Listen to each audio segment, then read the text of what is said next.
Assalamualaikum warahmatullahi wabarakatuh. Di sini kami dari kelompok 6 Sistem Informasi D tahun 2022 akan mempresentasikan mengenai makalah Sistem Informasi Eksekutif yang berjudul Analisis Tren Pengembangan Teknologi Informasi di Sektor Perdagangan sebagai tugas mata kuliah Sistem Informasi Eksekutif yang diampu oleh dosen Pak Kadek. Di sini kelompok 6 ada saya sendiri, Marsyanda Nuzara, dengan NIM belakang 119, lalu ada Fahmi Ayar Abdillah dengan NIM belakang 123, lalu ada Intan Justisia dengan NIM belakang 130, lalu yang terakhir ada Ovi Marzaziera dengan NIM belakang 137. Lanjut.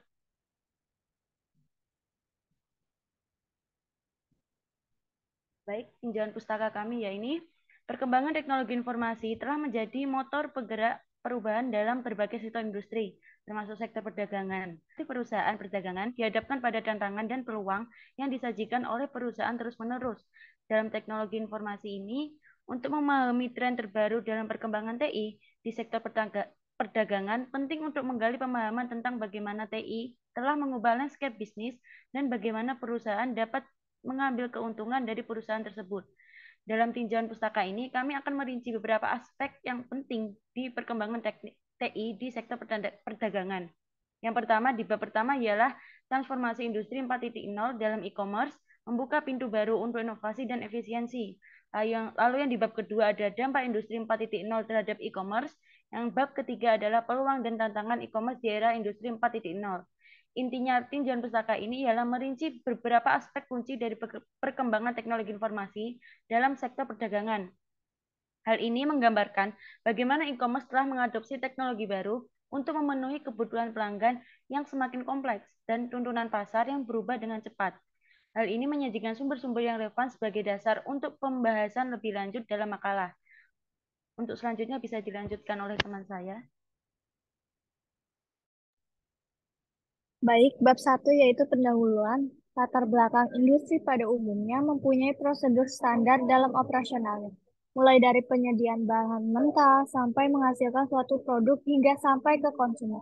Pada era industri 4.0, semua prosedur tersebut sudah menggunakan otomatisasi cerdas. E-commerce lahir sebelum industri 4.0, di mana e-commerce sendiri merupakan transaksi bisnis yang dilakukan secara elektronik menggunakan internet.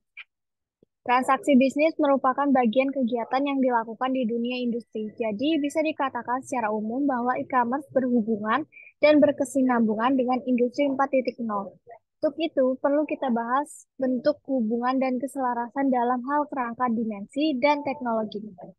Kemudian, industri 4.0 berfokus pada industri manufaktur terotomatisasi cerdas dan berkembang di banyak sektor, sehingga ini akan menciptakan produk yang banyak dan berkualitas di berbagai sektor. Lalu, e-commerce atau perdagangan elektronik telah menjadi salah satu kekuatan pendorong utama dalam perekonomian global. Pada dasarnya, e-commerce adalah tentang memfasilitasi pembelian dan penjualan barang dan layanan melalui platform digital. Dan ini telah merubah cara orang berbelanja, berbisnis, dan berinteraksi dengan merek. Kehadiran e-commerce sendiri telah menciptakan peluang bisnis baru, memungkinkan akses pasar global, dan memberikan pengalaman pelanggan yang lebih baik. Lalu, yang kedua ada rumusan masalah. Dalam rumusan masalah yang akan kita angkat pada makalah ini, kami memiliki 3 poin utama, yaitu yang pertama, bagaimanakah transformasi industri 4.0 dalam e-commerce hingga dapat membuka peluang dalam inovasi baru atau efisiensi dunia perindustrian. Lalu yang kedua, apakah dampak industri 4.0 terhadap e-commerce, terutama dalam hal perubahan model bisnis, pengalaman pelanggan, dan rantai pasokan. Lalu yang ketiga ada, mengapa e-commerce di era industri 4.0 memiliki peluang dan tantangan? Lalu ada tujuan. Tujuan ini adalah untuk menjelajahi peran dan dampak transformasi industri 4.0 dalam dunia perdagangan e-commerce. Penelitian ini bertujuan untuk yang pertama yaitu menganalisis bagaimana perubahan teknologi informasi termasuk IoT, AI, dan analisis data yang telah membentuk e-commerce modern. Lalu yang kedua, mempelajari dampak industri 4.0 terhadap model bisnis e-commerce, pengalaman pelanggan, dan rantai pasokan. Lalu yang ketiga adalah mengevaluasi peluang pertumbuhan yang dihadapi oleh e-commerce dalam era industri 4.0 serta tantangan yang perlu diatasi untuk mengoptimalkan potensinya. Lalu yang keempat adalah manfaat. Manfaat ini diharapkan dapat memberikan pemahaman yang lebih dalam tentang peran transformasi industri 4.0 dalam e-commerce dan dampaknya pada perkembangan industri ini. Hasil penelitian ini dapat bermanfaat bagi pemangku kepentingan e-commerce, pengusaha, akademisi, dan pihak-pihak yang terkait dalam memahami bagaimana teknologi informasi dan industri 4.0 dapat mengubah landscape bisnis online. Lalu dilanjutkan oleh rekan saya.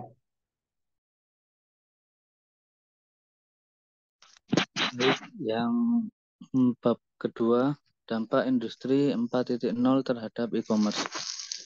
Jadi yang pertama, dampak positif e-commerce bagi perkembangan yaitu yang pertama, jangkauan pasar lebih luas. Tidak ada yang tidak mungkin selama ada gadget, perangkat komputer, dan kuota internet. Mungkin benar.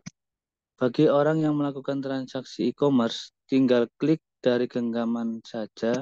Jangkauan pasar yang diberikan lebih luas baik skala nasional ataupun internasional. Pelaku usaha bisa membidik pasar yang lebih luas karena jumlah penduduk di Indonesia lebih dari 267 juta jiwa. Sedangkan konsumen bisa lebih mudah memilih mana penjual yang kredibel dengan penawaran harga lebih murah. Yang kedua, meningkatkan pendapatan dan mengurangi resiko biaya lain. Pelaku usaha bisa meningkatkan pendapatan perusahaan lebih besar dibandingkan usaha konvensional yang harus dipotong banyak biaya administrasi, misalnya gaji karyawan, gaji sewa toko, biaya iklan offline, dan lain-lain.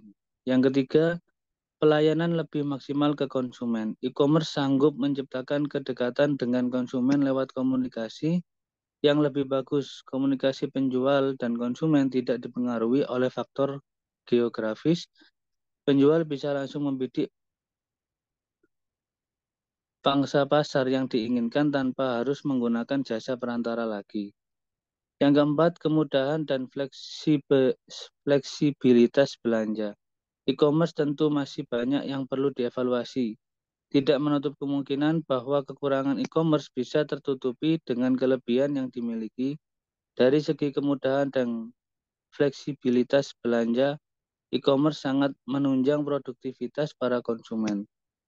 Mereka tak perlu lagi pergi ke tempat belanja konvensional sebab belanja online bisa dilakukan kapan saja dan di mana saja. Next. Peningkatan manajemen supplier. Supplier yang mendapatkan ulasan atau testimoni positif dari konsumen bakal lebih meningkatkan pelayanan dan sistem manajemen. Setidaknya produksi menjadi lebih cepat dan inovasi produk selalu dilakukan. Hal ini dikarenakan supplier e-commerce juga bermunculan sehingga kompetisi semakin tinggi. E-commerce bagi pelaku usaha kecil-kecil hingga menengah patut mendapatkan dukungan. Bisnis e-commerce menjadi solusi bagi UMKM untuk mengembangkan sayap perusahaan semakin besar. Selain ada dampak positif, juga ada dampak negatif bisnis e-commerce. Yaitu yang pertama, masih rawan penipuan online. Banyak orang telah melek internet dan melakukan transaksi jual beli online lewat situs e-commerce. Namun banyak konsumen yang masih terjebak penipuan yang mengatasnamakan bisnis online. Misalnya penipuan barang real picture yang ternyata tidak sesuai dengan kondisi produk asli. Yang kedua, hilangnya ranah privasi atau pencurian data pribadi. Di Indonesia, belum ada peraturan atau perlindungan data konsumen sehingga banyak orang masih ragu belanja online. Informasi rahasia yang terungkap ke pihak kurang bertanggung jawab berpotensi menyebabkan kerugian lebih besar. Yang ketiga, gangguan layanan. Indonesia masih harus menghadapi masalah infrastruktur dan prosedur e-commerce. Masalah gangguan layanan internet bisa saja terjadi mengakibatkan pelaku usaha kehilangan kesempatan mendapatkan keuntungan lebih banyak. Yang keempat, kehilangan kepercayaan dari konsumen. Berbagai faktor bisa saja terjadi yang menyebabkan perusahaan kehilangan kepercayaan konsumen, misalnya gangguan teknis faktor pelayanan praktis bisnis tidak lancar, tidak benar, dan masih banyak penyebab lain. Next. Selanjutnya akan dilanjutkan oleh rekan saya. Baik, akan saya lanjutkan pada bab 3, yakni peluang dan tantangan e-commerce di era industri 4.0. Peluang e-commerce di era industri 4.0, yaitu yang pertama pasar global. Dengan bantuan teknologi, e-commerce dapat menjangkau pasar global dengan lebih mudah. Penjual dapat menjual produk mereka ke pelanggan di berbagai negara, membuka peluang pertumbuhan yang signifikan dengan menggunakan platform e-commerce. Kemudian ada inovasi produk. Industri 4.0 memungkinkan perusahaan e-commerce untuk menciptakan produk baru yang terhubung ke internet, seperti perangkat wearable yang membuka peluang untuk inovasi produk yang lebih besar. Kemudian yang ketiga ada efisiensi. E-commerce dapat meningkatkan efisiensi bisnis dengan mengurangi biaya operasional yang harus dikeluarkan untuk menyewa tempat usaha dan mempekerjakan karyawan. Kemudian ada tantangan e-commerce di era industri 4.0, yakni revolusi industri 4.0 mendorong munculnya inovasi-inovasi di berbagai negara di dunia dalam ranah ekonomi bisnis. Pemikiran dalam melakukan sebuah inovasi dengan harapan terjadi perubahan dan mengikuti perkembangan zaman memang tidak selalu mudah. Dalam kasus di negara Indonesia, terdapat 5 tantangan dalam ranah digital ekonomi saat ini, yaitu yang pertama, cyber security, yaitu masalah keamanan digital masih menjadi pembahasan utama di berbagai negara, termasuk di Indonesia sebagai negara berkembang yang memiliki peluang yang cukup besar. Kemudian yang kedua, kompetisi yang semakin ketat. E-commerce membawa kompetisi di pasar semakin ketat. Dalam kasus berkembangnya e-commerce, kemudian menjadikan pintu masuknya produk-produk dari negara lain ke Indonesia dengan cukup mudah. Kemudian yang ketiga ada pembangunan sumber daya manusia. Tantangan ini tidak dapat diselesaikan dalam waktu singkat, tetapi dapat dipecahkan melalui pemahaman edukasi terhadap masyarakat serta mempersiapkan sistem pendidikan dan pengetahuan yang sesuai dengan kondisi perkembangan saat ini. Kemudian yang keempat, tersedianya akses jaringan internet yang mumpuni. Akses jaringan internet sekarang ini masih terpusat di pulau-pulau terbesar di Indonesia seperti Jawa.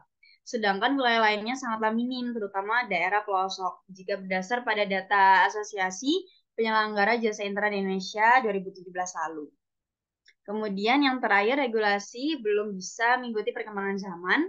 Dasar hukum dan regulasi perlu adanya rancangan dalam mengikuti sebuah perkembangan zaman. Maka dari itu, pemerintah harus tanggap dalam memberikan peraturan dengan membuat perundang-undangan yang mengatur perekonomian digital nasional. Yang selanjutnya akan dilanjutkan oleh teman saya pada kesimpulan. Terima kasih. Baik, terima kasih sebelumnya. Masuk ke kesimpulan. Dalam kesimpulan makalah analisis tren perkembangan teknologi informasi di sektor perdagangan, kita dapat merangkum beberapa poin kunci. Yang pertama ialah pentingnya teknologi informasi dalam sektor perdagangan. Teknologi informasi telah menjadi pendorong utama dalam transformasi sektor perdagangan. Dalam era digital, perusahaan perdagangan harus mengadopsi TI untuk tetap kompetitif dan efisien. Lalu yang kedua ialah tren e-commerce dan digitalisasi.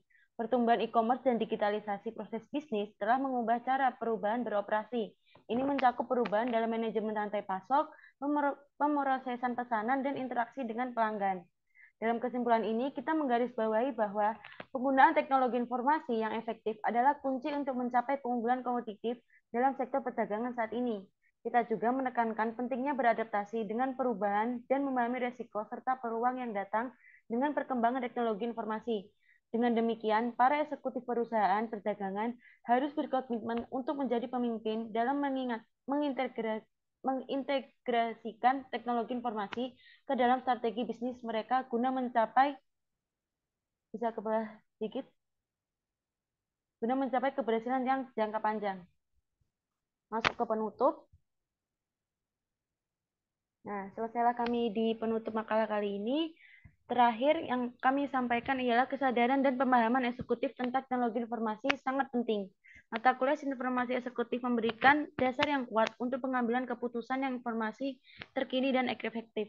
Dalam penutupan ini, kami ingin mengingatkan para pembaca tentang pentingnya beradaptasi dengan perubahan dan mengambil langkah-langkah proaktif dalam menghadapi perubahan teknologi informasi yang terus berlangsung. Kemampuan untuk memanfaatkan teknologi informasi dengan bijaksana akan menjadi salah satu faktor penentu kesuksesan perusahaan perdagangan di masa depan. Kami berharap melalui presentasi dan makalah ini untuk memberikan wawasan yang berharga dan memotivasi langkah-langkah positif dalam menghadapi tantangan dan peluang yang ditawarkan oleh perkembangan TI dalam sektor perdagangan.